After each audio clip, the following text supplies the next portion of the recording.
अहिलेका साथीहरू होइन, अहिले यो राजनीतिक माहौलमा देशको पुरै राजनीतिक माहौलमा नयाँ नयाँ नयाँ नयाँ भनेर घन्टी मात्रै हल्लाउने परिवेश चल्यो क्या एउटा देशमा होइन।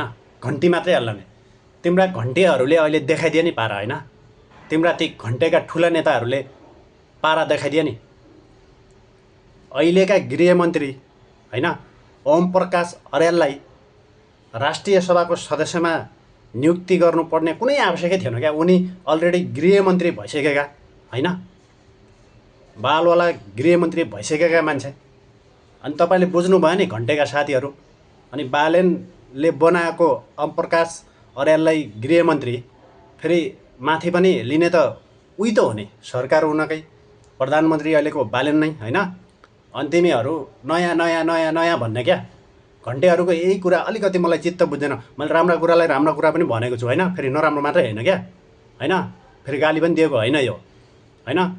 यसमा यो के भयो त? अनि नयाँ नयाँ नयाँ भनेको यो नयाँ आफै बुझ्नुहोस् त, नयाँको चाले यो। अनि यो के भयो त? अनि सिस्टम पुरानै भएन, पुरानै सिस्टम लागु भएन।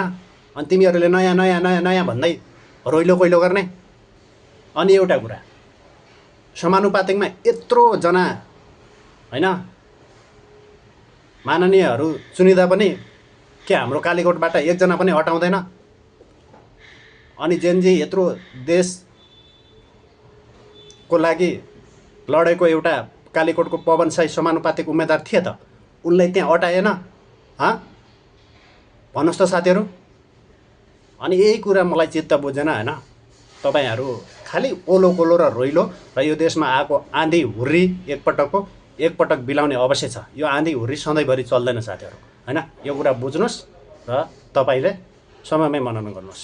म चाहिँ राम्रो कुरालाई राम्रो कुरा चाहिँ भनिरहेको हो, भिडियो पनि बनाइरहन्छु होइन। तर नराम्रो कुरालाई पनि बनाउनु पऱ्यो। सधैँभरि राम्रै भन्दै गएपछि त यही त हो नि पारा होइन। त्यही भएर राम्रो र नराम्रो कुरा दुइटालाई ल्याउनुपर्छ बाहिर साथीहरू होइन। अनि तिम्रा नयाँ नयाँ नयाँ भनेकालाई सम्झाउनु पनि पर्छ तपाईँहरूले। ओके गाइज, मेरो भिडियो कस्तो लाग्छ? राम्रो लागेपछि एकदमै मन परेपछि सेयर गरेर साथ दिनु होला। ओके।